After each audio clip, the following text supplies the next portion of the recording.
ममता की बहू शुचि हर बात पर चिक चिक करती, जो ममता को बिल्कुल अच्छा नहीं लगता। बहू, तेरे में कोई कमी नहीं है, सारा काम भी तू बहुत अच्छे से करती है, लेकिन ये तेरी जो जबान है ना, बड़ी कैंची की तरह चलती रहती है, जो तेरा सारा काम बिगाड़ कर रख देती है। वाह जी वाह, मतलब आप लोगों को बेजुबान बहू चाहिए थी, जो न बोले न बात करे, और आप लोग बस सुनते रहे। तभी वहां क्षितिज आ जाता है। अरे, ऐसा क्या जुल्म हो रहा है तुम्हारे ऊपर? माँ सही कह रही है, मैं खुद तुम्हारी चलती जबान से परेशान हो गया हूँ।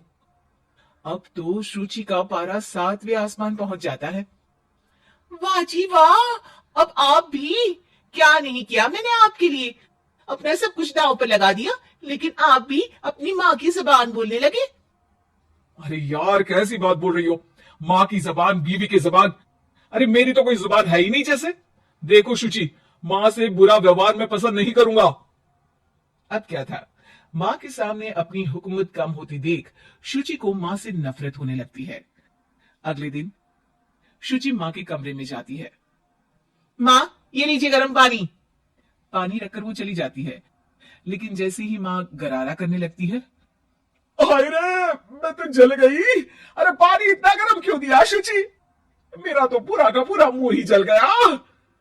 वाह, मजा आ गया। लग रहा है गर्म पानी ने अपना काम कर दिया। अब और लगू ना मेरे मुंह। शुचि, माँ के चिल्लाने की आवाज आ रही है, और तुम कैसी हो कि जाती भी नहीं, देखती भी नहीं कि माँ को क्या हो गया। आवाज तो आपको भी आ रही है, जा तो आप भी सकते हैं, लेकिन नहीं, शुचि ने तो जैसे सारे काम का कॉन्ट्रैक्ट साइन कर लिया है तुम्हारे परिवार से। ये कहकर शुचि माँ के कमरे में जाती है, लेकिन जैसे ही वो कमरे में घुसती है, माँ जल्दी से शुचि को पकड़कर खींच लेती है, और ऊपर एक बड़ी सी छिपकली गिरती है। शुचि छिपकली देखकर डर जाती है।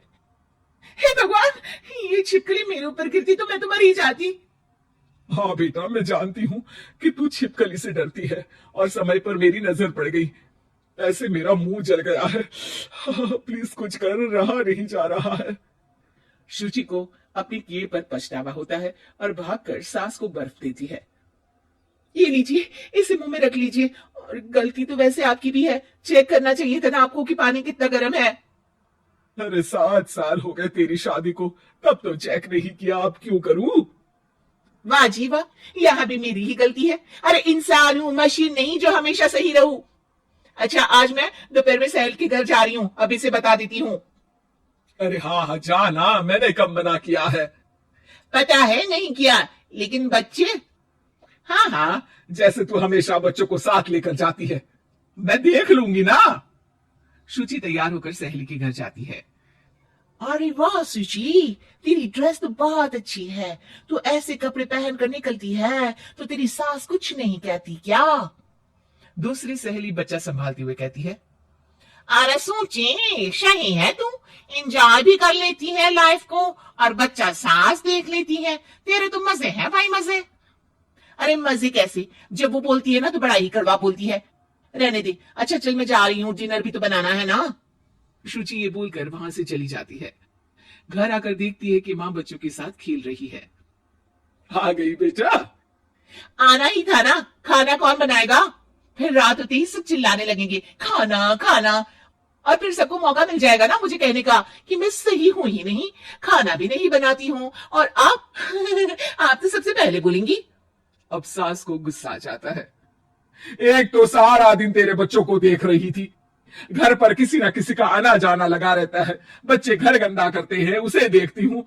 हद है, अब क्या खाने की जिम्मेदारी भी मैं ही ले लूं तो करेगी तू क्या? शुचि को ये सुनकर कुछ ज्यादा ही गुस्सा आ जाता है। बस माँ जी बस, अरे ये तो गुलामों वाली जिंदगी हो गई, कोई फ्रीडम रहा ही नहीं। ऐसा लगता है कि बंद कर रह गई हूँ, घर तो किसी कैद खाने सा हो गया है, मन ही नहीं करता यहाँ रहने का। अब मैं और आप एक घर में रह ही नहीं सकते बस। अरे तो क्या मैंने बांध कर रखा है तुझे? अरे मैंने क्या कर दिया जिससे तुझे ऐसा लग रहा है?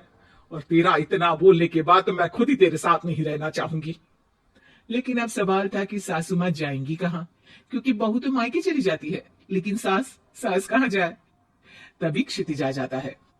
उसे भी सारी बात का पता चलता है। वो माँ को समझाता है, लेकिन वो मानती नहीं, और ना ही शुचि मानने को तैयार। दोनों की लड़ाई में माँ का सामान पैक हो जाता है। माँ, अब कहां जाएंगी? मैं भी अपने मायके जाऊंगी। माना मेरे माता पिता नहीं रहे, लेकिन भाई भाभी से भी तो मायका होता है ना। और सास निकल जाती है मायके। बस फिर क्या था, शुचि सुबह सुबह गर्म पानी लेकर माँ के कमरे में जाती है, लेकिन वहां माँ नहीं होती। हाँ, चलो अच्छा है, अब ये रोज रोज के काम से तो बची। ये कहकर वो कमरे में जाती है जहां अक्सर माँ बैठी रहती थी। कमरा खाली खाली लग रहा है। तभी उसकी सहेली का फोन आ जाता है। अरे सुची, बहुत अच्छी सेल लगी है। कौड़ियों के दाम में ब्रांडेड कपड़े, जूते और बैग मिल रहे हैं। चलो ना चलते हैं। वाह रे वाह, ठीक है मैं आती हूँ। अब तो कोई टेंशन है ही नहीं, सासू माँ भी नहीं है, अब तो मजे से घूमूंगी। अरे मजे से तो तू पहले भी घूमती थी, लेकिन सास नहीं है तो बच्चे कौन देखेगा? और तुझे तो पता है ना, मॉल्स में बच्चों की एंट्री बैन है कोरोना के कारण। अरे तो फिर कैसे आऊंगी मैं?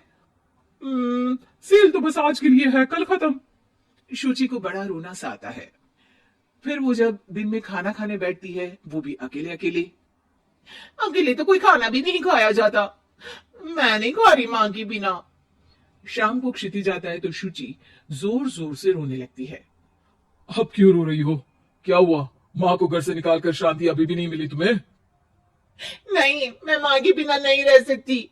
ना कोई बताने वाला है कि मैं कैसी लग रही हूँ, ना ही कोई समझने समझाने वाला। मैं माँ के बिना नहीं रह सकती, चलो माँ को ले आते हैं। अरे वाह, ऐसा शायद पहली बार होगा कि बहू रूची सास को मायके से लेने जा रही है। दोनों सास को लेकर घर आते हैं और अगले दिन से फिर वही शुरू।